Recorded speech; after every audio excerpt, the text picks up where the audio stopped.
Many people who move to Switzerland come here because they like the nature and they are already what you'd call an outdoorsy type. But not everyone is like that. Maybe you have just moved here but are overwhelmed by all these options, or maybe you'd like to try hiking but you don't know where to start, or maybe you think that you have to be really fit to be able to do it. Today I'd like to share the beginner tips to help you start hiking in Switzerland. Tip number 1. You don't need much to start walking in nature. If you have ever been to a Swiss train station on the weekend, you would have seen many people in professional looking gear and outfits and these special hiking rucksacks and poles, and all of this looks quite intimidating and also quite expensive. But in reality, you don't need any of this to start hiking. There are only a few simple things that you need on a hike, and the chances are that you already have them. First of all, you need some sturdy and comfortable shoes, and to start with, a pair of trainers will be enough. Next, you'll need a weatherproof outfit. Whatever clothing you pick, we recommend that you always have options to layer up or dress down. That's in case the weather changes, or you warm up as you're moving around, or you cool down as you stop. And don't forget those sunglasses and sunscreen, because if you're in the mountains or by the lake, the sun can be quite strong. Use a rucksack to carry all your stuff. It doesn't have to be a special hiking one, just any that you are comfortable with. Take water with you. On a hot day, you'll drink more, so make sure you have enough. For short 1 to 2 hour hikes, I'd say you need 1 drinking bottle like this per person. Sometimes you can fill up your bottle on the way, however, this is not guaranteed. In Switzerland, if a water fountain doesn't have any signs, usually that means that it's safe to drink. However, if it says eau non potable or kein Trinkwasser or has a little cup crossed out, don't drink it. Take snacks, because even on a short walk you might get peckish. Have your phone for navigation and taking photos, and make sure you take your wallet with some cash in it. Tip number 2, go on a hike with others. If you go walking with someone who has a bit more experience, they can suggest a nice route that will be suitable to your level. Also, they can help you navigate. It's always more fun to go with someone else, you can chat to them, and long walks will seem shorter. It's also safer because you can take care of each other. Tip number 3, make sure you choose an appropriate route. There are many apps and websites where you can find different hiking trails in Switzerland. However, the 3 that we most use and recommend to you are Komoot, Switzerland Mobility, and Swiss Family Fun. Komoot is both an app and a website, and we like it because it's easy to filter all the different hikes that they have there by the level of difficulty and also the time it's going to take to complete it. You can also see the elevation profile with all the gradients along the way, so it's easy to see how steep or not the hike will be. Switzerland Mobility also has both an app and a website. It's a little bit less user-friendly, however it contains all the official trails in Switzerland. It also allows you to filter really easily by season, for example summer walks or winter walks. It will show up-to-date closures on any of the routes and also all the public transport stops in Switzerland. Swiss Family Fun is a blog where they have gathered many beautiful routes all around Switzerland, and most of them are family friendly. It's a good page to use if you're stuck for ideas of where to go and just need some inspiration, but also they have very detailed descriptions of all these different hikes, including the trail conditions, for example, how to get there, and also the trail map.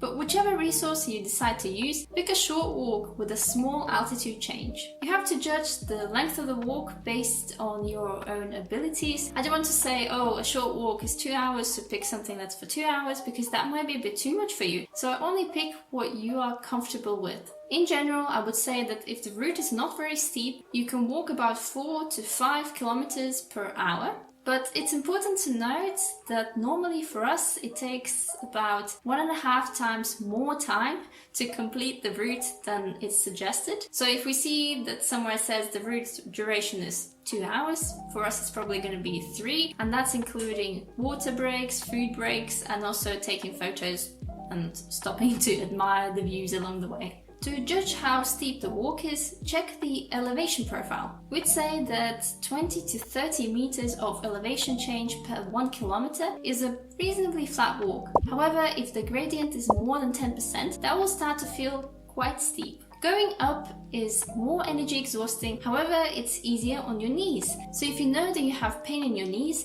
choose to walk up rather than down.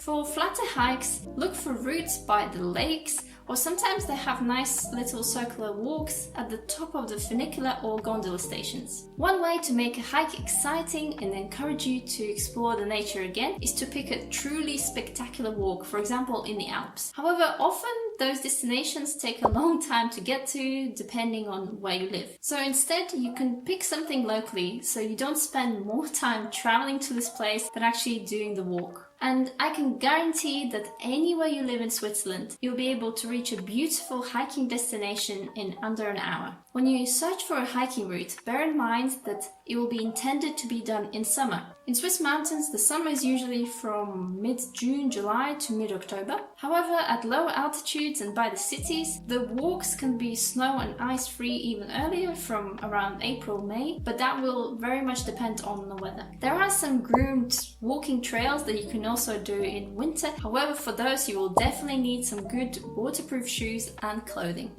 Tip number 4. Prepare to navigate yourself. In Switzerland, all trails are really well marked out. You'll see yellow signposts and little diamond-shaped trail signs that will point you in the right direction. The signposts will often mention the distance and time left to your destination, so make sure you know the name of the place that you are going to. If you see a sign with white and red lines, this indicates a more challenging mountain hiking trail. Make sure you have some form of a map with you. This could be on your phone. For example, on Komoot you can have a free map of one region that you can use both offline and online. With Switzerland Mobility you can use their topographic map to navigate yourself. However, in the free version you'll need to have connection to the internet in order to be able to see the map.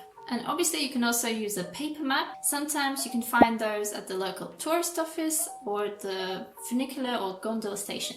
Tip number 5 is check the weather. Weather in the mountains, so in the most of Switzerland, is really changeable. So make sure you check it not just in advance, but also on the day of your hike. Use Meteo Swiss as it has a map that will show you cloud coverage and also rain forecast. Check the webcams at or near your hiking destination, because it might be that you're planning to take a funicular up to the mountain to get amazing views, but instead you'll get something more like this. We noticed that it's less windy and less cloudy in the mornings, so it's better to start a hike early in the morning.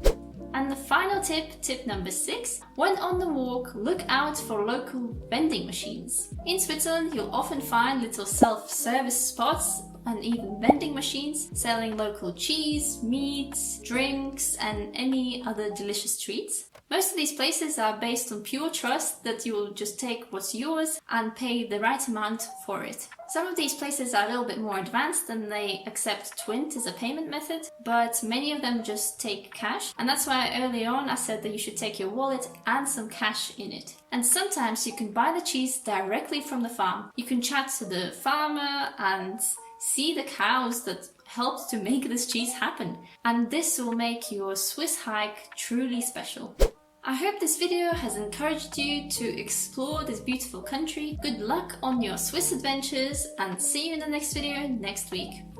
Bye!